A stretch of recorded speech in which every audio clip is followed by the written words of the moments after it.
Welcome Shyam ji. Shyam ji, आरती ma'am है, हमारी motivational coach हैं।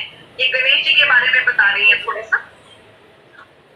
हाँ, वेरी गुड, ओके, ठीक, very good, thank you Deepti, thank you, thank you. Thank you ma'am. हाँ श्याम जी, अभी थोड़ा स्पीक चलेगी इनकी, फिर हम लोग डिस्कस करेंगे आपस में। आरती मैम प्लीज। ओके, ठीक है। तो परी बेटा और जो भी बच्चे हैं वो प्लीज़ गणेश जी की मूर्ति को देखें और देखें कि क्या डिफरेंस है।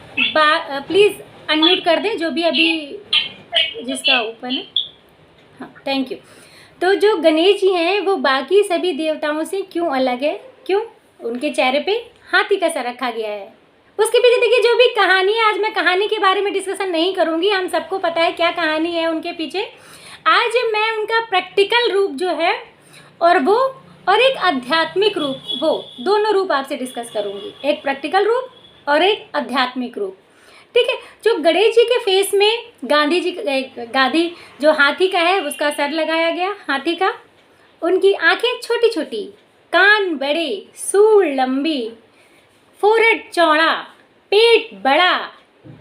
ठीक है। एक हाथ में कुल्हाड़ी, एक हाथ में रस्सी, एक हाथ में लड्डू, और उनका वाहक चूहे पे बैठते हैं वो। ठीक है। तो ये सारी चीज़ें अब एक करके मैं सबकी क्वालिटी बताऊंगी, क्यों है और कैसे है, इनका लॉजिकल रीज़न क्या है। ठीक है। हम लोगों ने वो पौराणिक कथाएं तो बहुत पढ़ी हैं, लेकिन आज हम लॉजिकल बातें करेंगे, बाद में आध्यात्मिक बातें करेंगे। ठीक है। तो सबसे पहले उनकी जो छोटी आंखें हैं ना, छोटी आंखें हमें क्या सिखाती हैं? छोटी आंखें हमें सिखाती हैं एकाग्रता। जैसे सुई है, सुई में हम धागा डालते हैं या कोई बहुत काम ऐसा महीन काम करते हैं तो हमारी आंखें छोटी हो जाती हैं ऑटोमेटिक। आप कुछ करके देखिएगा, जब भी कहीं अंधेरा हो और हमें कुछ ढूंढना होता है तो हमारी आंखें छोटी हो जाती हैं। तो जो गणपति हैं वो एक रूप है किसका? ऐसी चीज़ों का, ऐसी क्वालिटी का जो हमें अपनानी चाहिए। एक काल्पनिक रूप, यानी आपको छोटी आंखें रखनी चाहिए, यानी हमेशा एकाग्रता से देखना चाहिए, नंबर 1। नंबर 2, उनकी बड़े कान। बड़े कान हमें क्या सिखाते हैं? बड़े कान हमें सिखाते हैं कोई भी बात हमें बहुत ध्यान से सुननी चाहिए। क्यों? देखिए, महाभारत के युद्ध जैसे शुरू होने वाला था तो अर्जुन के मन में बहुत सारे विचार आए, बहुत सारे क्वेश्चन आए। उन्होंने तुरंत एक के बाद पूछना उनसे शुरू किया, लेकिन कृष्ण ने तब तक उनका जवाब नहीं दिया जब तक कि अर्जुन ने सारे अपने प्रश्न पूछ नहीं लिए। क्यों? क्योंकि कृष्ण का कहना है पहले आप सुनो तब आप बोलो। इसलिए गणेश जी के कान बड़े हैं ताकि पहले आप सुनो। आजकल कोई सुनना नहीं चाहता है, सब सुनाना चाहते हैं। ठीक है। तो हमें गणेश जी से सीखना है कि हमें सुनना है। ठीक। तो 2 क्वालिटी हो गई। अब तीसरा है उनका छोटा मुंह। कान तो बड़े बना दिए लेकिन मुंह छोटा। क्यों? क्योंकि आपको कम बोलना है। जो जितना कम बोलने में, कम शब्दों का प्रयोग करने में जो ऊर्जा का संचय आपके अंदर होता है, वो ज़्यादा बोलने में कभी नहीं होता। जब कम शब्दों में आप अपनी बात अच्छे से बता सकते हैं, उतना अच्छा ज़्यादा शब्दों का प्रयोग करके आप नहीं कर सकते। ठीक है। तो ये सारी जो गणेश जी की विशेषताएं हैं, बारी बारी बहुत सारी। जैसे उन्होंने चौड़ा माथा, उनका माथा, आँख भले छोटी है, उनका माथा बहुत चौड़ा है, फोरहेड। ये फोरहेड दर्शाता है कि वो कितने इंटेलिजेंट थे। तभी तो उनको सारे देवताओं का गणपति माना गया, सर्वप्रथम पूज्य माने गए, सबसे पहले पूजा उन्होंने, है ना। क्यों? क्योंकि वो इंटेलिजेंट थे। और क्यों इंटेलिजेंट थे? क्योंकि उनकी जो 5 सेंसेस थे उसका सबसे ज़्यादा, सबसे बेस्ट यूज़ गणपति जी ने किया, अपने बॉडी पार्ट में उनको समाहित करके। उस तरह से उन्होंने अपनी बॉडी का स्ट्रक्चर किया ताकि हर चीज़ उस हिसाब से रखी जिस हिसाब से आपके व्यक्तित्व में होनी चाहिए, आपकी पर्सनालिटी में होनी चाहिए। ठीक। जैसे लंबी सूढ़, वो सूढ़ से ही क्या कहते हैं, कहीं खाना भी पकड़ लिया, सूढ़ से कुछ दूसरा काम भी कर लिया, उससे खा भी लिया, सूंघ भी लिया, हर काम वो सूढ़ से करते थे। यानी सूढ़ है उनकी कार्यकुशलता का प्रतीक। आप कौन सा काम कितने अच्छे से कर सकते हैं, इसका प्रतीक है सूढ़। यानी आपकी ज्ञानेंद्री और आपकी कर्मेंद्री जब दोनों एक जैसा ही काम करती हैं तभी आप बनते हो कार्यकुशल। आई थिंक समझ में आ रही होगी ना मेरी बात। अगर हाँ कुछ क्वेश्चन आ रहा है बीच में तो आप थोड़ा सा मुझे टोक सकते हैं, ठीक है। अब आते हैं उनके पेट की तरफ। बड़ा सा पेट, छोटे से गणेश लेकिन बड़ा सा पेट। होता क्या है, जब हम थोड़ा स्लिम ट्रिम रहते हैं ना तो लोग कहते हैं क्या मतलब लगता है खुशहाली नहीं है इसके जीवन में, है ना। मतलब खासकर मम्मियाँ या जो आंटियाँ वगैरह होती हैं, लेकिन अगर थोड़ा सा भी पेट निकल आए शादी के बाद कहते हैं हाँ भाई लगता है बहुत सुखी है लड़की अपने ससुराल में। होता है ये सारी चीज़ें, तो खुशहाली का प्रतीक माना जाता है जो गणेश जी ने बताया। ठीक, अब बारी आती है उनके हाथों की। एक हाथ में उन्होंने कुल्हाड़ी ली है, दूसरे हाथ में रस्सी ली है। कुल्हाड़ी यानी आप अपने जीवन के सारे बंधनों को काटिए। कोई भी ऐसी चीज़ जो आपको बंधनों में फंसा रही है, जो आपको किसी चीज़ का एडिक्शन हो रहा है। एडिक्शन किसी भी चीज़ का ख़राब होता है, चाहे वो अच्छी चीज़ का हो चाहे वो बुरी चीज़ का हो। तो गणेश जी जो कुल्हाड़ी लिए हुए हैं उसका सीधे सीधे यही मतलब है कि आप अपने सारे बंधनों को काटिए।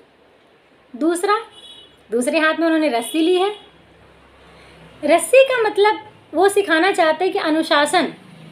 जब आपने देखा होगा ना, जब कोई रस्सी में चलता है, बहुत पहले मूवियों में आता था, रस्सी में ऐसे वो डंडी लेके चलते थे तो बहुत ही बैलेंस चलते थे, ठीक है। तो वो हमेशा कहते हैं आप ऐसे चलिए जैसे आप एक रस्सी पे चल रहे हो, यानी अनुशासन में रहिए, डिसिप्लिन में रहिए, ठीक है। तो और उनका सबसे प्रिय लड्डू, लड्डू है खुशियों का प्रतीक। और मोदक पसंद है उनको। मोदक का आपने देखा होगा इस तरह से ऊपर की तरफ उठता है, यानी आप खुशियों में जब घूमिए तो हमेशा ऊपर की तरफ उठिए, यानी आध्यात्मिक प्रगति करिए, आध्यात्मिकता में खुशहाली से आगे बढ़िए। और लास्ट में उनके वाहक यानी चूहे के बारे में बात करना चाहूँगी। अच्छा ये बताइए, इतने गोल मटोल हमारे गणेश जी हैं, वो कैसे चूहे के ऊपर बैठते होंगे? कोई बताए आप लोग, प्लीज़ कोई बताएं। आखिर चूहा लिया गया उनका सवारी के तौर पर, तो क्यों लिया गया? Anyone please. देखिए कहते हैं ना, जब जहाज डूबता है तो सबसे पहले चूहे भागते हैं, यानी सबसे ज़्यादा डरपोक माना गया है चूहे को, ठीक। और डर के आगे ही जीत है, यानी जब तक आप अपने डर के ऊपर बैठेंगे नहीं तब तक आपको जीत मिलेगी नहीं। इसीलिए चूहे पे बैठे वो, क्यों? क्योंकि बहुत डरपोक है चूहा। और डर भी ज़रूरी है। देखिए कहीं भी हो, कोई भी हो, डर सबको लगता है ना। गला सबका तर होता है, कितनी भी बड़ी बड़ी चीज़ें हो। मान लीजिए आज हम इतने लोग हैं, कल को 50,000 10 लाख लोगों के सामने अगर हमको बोलना पड़े तो थोड़ा तो नर्वस होंगे ना हम, है ना। थोड़ा सा तो डर लगेगा ही। और कोई भी काम हम जब पहली बार करते हैं तो डर हमें लगता ही है, स्वाभाविक है। डर में कोई बुराई नहीं, बुराई है उस डर को जीतने देना। हाँ, लेकिन अगर आप डर पे सवारी कर लेते हैं, यानी चूहे की सवारी कर लेते हैं, ठीक है, डर को दबा के अपने अंदर रखते हैं, फिर आगे बढ़ते हैं, तो जीत मिलना निश्चित है ना। तो अपने डर पर हमेशा सवारी की तरह सवार ही रहिए, उसको आगे पीछे भागने मत दीजिए और ना ही उसको अपने ऊपर सवार होने दीजिए, ठीक है। तो आई थिंक जो गणेश जी का ये सारा रूप है, फिजिकल रूप, ये मैंने आपको एक्सप्लेन किया और आपको काफ़ी हद तक समझ भी आया होगा। अब हम बात करते हैं आध्यात्मिक रूप की। आध्यात्मिक रूप में आप सबको पता है कि नहीं कि हमारे बॉडी में 7 चक्रास होते हैं? किसको किसको पता है? हमारी बॉडी में 7 चक्रास होते हैं। चलिए, इसका मतलब अभी आध्यात्मिकता की आप लोगों की शुरुआत ही है। कोई नहीं, कभी ना कभी तो शुरुआत करनी ही होती है। देखिए हमारे बॉडी में 7 चक्रास होते हैं। ये 7 एनर्जी के पॉइंट होते हैं। इन 7 चक्रास में 7 एनर्जी डिफरेंट पार्ट्स को, डिफरेंट क्वालिटीज़ को हील करती हैं। जैसे हमारा पहला चक्र होता है मूलाधार चक्र। मूलाधार चक्र हमारी रीढ़ की हड्डी के सबसे निचले स्तर पर होता है। अगर ये एक्टिव है तो हमारा शरीर खुशहाल होता है, स्वस्थ होता है, कोई बीमारियां नहीं होती, हम अंदर से उत्साहित रहते हैं। ठीक। सेकंड चक्र होता है स्वादिष्ठान चक्र। ये नाभि से 2-2.5 इंच नीचे होता है। ठीक। अगर हमारा स्वादिष्ठान चक्र एक्टिव होता है तो हमारी क्रिएटिविटी बहुत अच्छी होती है और हमारा जो बॉडी में जल तत्व है ये भी बैलेंस रहता है। तीसरा होता है सूर्य चक्र, नाभि के ऊपर होता है मणिपुर चक्र। मणिपुर चक्र अगर हमारे लाइफ में बैलेंस है तो हम फाइनेंशियल बहुत ग्रोथ करते हैं और जो यश, समृद्धि, ये सब हमें बहुत मिलती है, हम बहुत फेमस होते हैं। उसके बाद आता है हार्ट चक्र यानी कि अनाहत चक्र, जो हमारे सीने के बीचों बीच होता है। अगर ये चक्र हमारा एक्टिव होता है तो हमारे मन में समभाव रहता है, प्रेम भाव रहता है, सबसे हम बहुत अच्छे से मिलते हैं, सबसे हमारा तुरंत जुड़ाव हो जाता है। उसके बाद है हमारा विशुद्धि चक्र यानी थ्रोट चक्र, जो हमारे गले में होता है। अगर हमारा ये चक्र बैलेंस होता है तो हम लीडर बनते हैं और हमें बोलने की क्षमता बहुत अच्छी होती है, हम एक बहुत ही अच्छे स्पीकर होते हैं अगर हमारा विशुद्धि चक्र एक्टिव होता है। अब उसके बाद आता है 6 आज्ञा चक्र। वो इस जगह होता है हमारे भवों के बीचों बीच। अगर हमारा आज्ञा चक्र एक्टिव है तो हम लोगों की मन की बात जानना, उनकी भावनाओं को समझना और इंट्यूशन पावर हमारे अंदर आ जाती है। उसके बाद आता है 7 चक्र, सहस्त्रार चक्र, जो हमारे यहाँ पे होता है। अगर ये चक्र आपका एक्टिव है तो समझ लीजिए कि आप जो मानव के जीवन की जो आधारशिलाएं होती हैं वो आप पार कर चुके हैं और अब आध्यात्मिक सफ़र पर आपको निकलना है। अब ये चक्र किसके एक्टिव हैं, किसके नहीं एक्टिव हैं? अगर मान लीजिए कोई आदमी है बहुत निराश रहता है, उलझन में रहता है, परेशान रहता है, तो समझ लीजिए इसका स्वादिष्ठान चक्र एक्टिव नहीं है। अगर किसी को बोलने में डर लगता है तो समझ लीजिए इसके विशुद्धि चक्र में दिक्कत है। ये बहुत बड़ा टॉपिक है क्योंकि आप लोगों को इसके बारे में जानकारी नहीं है, तो मैंने सिर्फ इसको संक्षेप में आपको बताया है। फिर किसी दिन इसकी अलग क्लास लेंगे क्योंकि मेरी फिर दूसरी क्लास है, मुझे कहीं जाना भी है। तो आज सिर्फ मैंने एक छोटी सी आपको लिस्ट बता दी कि कौन कौन से चक्र होते हैं और इनका क्या यूज़ होता है।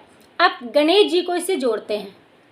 हमारी बॉडी में गणेश जी का जो स्थान है वो हमारे मूलाधार चक्र यानी रूट चक्र पे है। रूट चक्र यानी जो रीढ़ की हड्डी के सबसे निचले स्तर पर होता है, वहाँ पर होते हैं गणेश जी। यानी जहाँ से रीढ़ की हड्डी का स्टार्टिंग पॉइंट, यानी पूरे हमारे शरीर को रीढ़ की हड्डी तो एक्टिव रखती है। पूरे सारे जो हमारे क्रियाकलाप है, जो हमारे संचालन होते हैं, वो रीढ़ की हड्डी से ही तो हैं। अगर रीढ़ की हड्डी में प्रॉब्लम आ जाएगी तो हमारे हाथ पैर हम तो वो बेकार हो जाएंगे। तो जो मूलाधार चक्र पे हैं हमारे गणेश जी।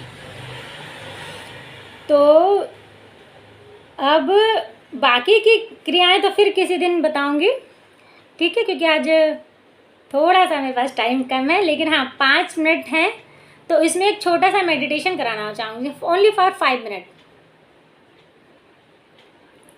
ठीक है। तो आप लोग इस देखिए दोनों करके बैठ जाएं, रीढ़ की हड्डी बिल्कुल सीधी, आंखें बंद, चेहरे पे हल्की मुस्कुराहट। मुस्कुराहट बहुत ज़रूरी है। 3 चीज़ें बहुत ज़रूरी हैं। पहला, रीढ़ की हड्डी आपकी बिल्कुल सीधी होनी चाहिए। दूसरा, चेहरे पे हल्की मुस्कुराहट। और तीसरा, शरीर बिल्कुल ढीला, ठीक है। एक लंबी गहरी सांस लेते हैं और लंबी गहरी सांस भरिए और लंबी गहरी सांस, और सांस को छोड़ते हुए बिल्कुल रिलैक्स हो जाइए। बिल्कुल रिलैक्स, बिल्कुल रिलैक्स, बिल्कुल रिलैक्स। फिर से एक लंबी गहरी सांस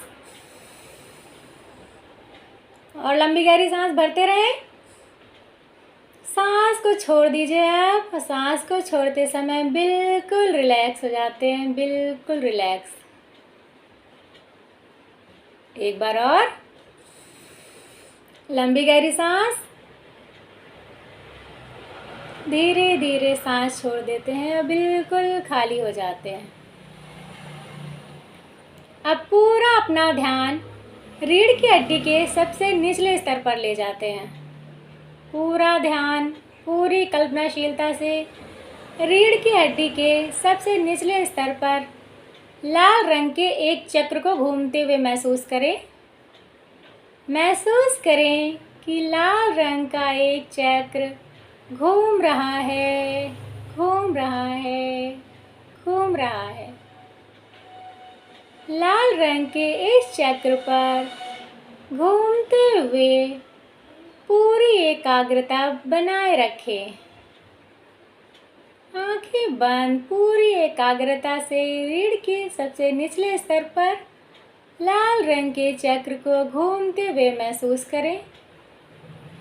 महसूस करें कि इस लाल रंग के चक्र पर गणेश जी बैठे हुए हैं। गणपति को लाल रंग के इस चक्र पर बैठे हुए महसूस करें। गणपति को नमस्कार करें, मन ही मन नमस्कार करें। गणपति को नमस्कार करें। हे गणपति, जो भी अच्छाइयाँ आपके अंदर हैं, वो सारी अच्छाइयाँ मेरे अंदर भी आ जाएं। हे गणपति, अपनी सारी अच्छाइयाँ मुझे प्रदान करें। अब गणपति को अपने मूलाधार चक्र से बढ़ता हुआ देखें। उनका आकार धीरे धीरे बढ़ रहा है, बढ़ रहा है, बढ़ रहा है। गणपति की सारी अच्छाइयाँ आपके अंदर ट्रांसफ़र हो रही हैं।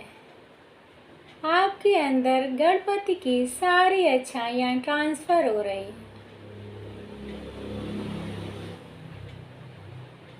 आपके कानों में सुनने की क्षमता बढ़ती जा रही है, बढ़ती जा रही है, बढ़ती जा रही है। आपकी आँखों में एकाग्रता बढ़ रही है, बढ़ रही है, बढ़ रही है।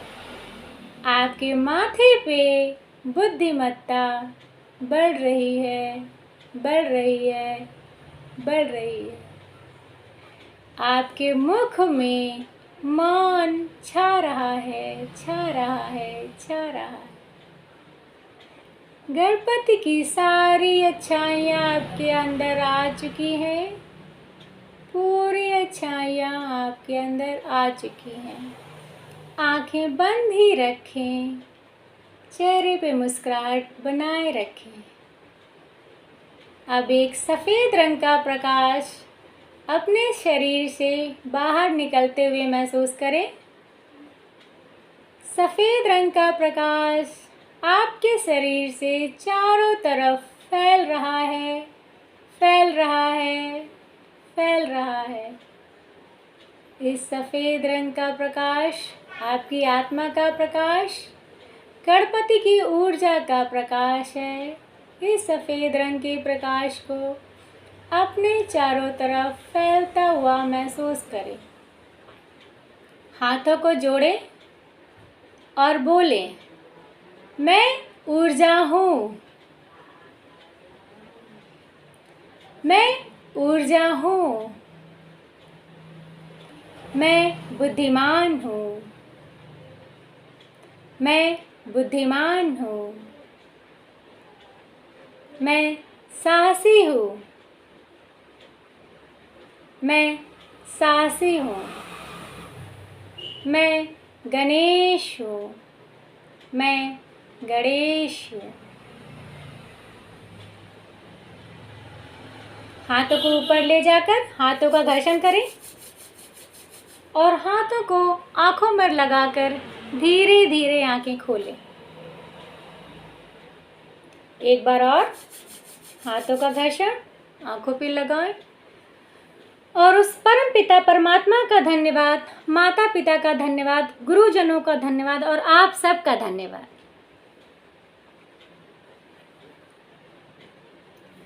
आज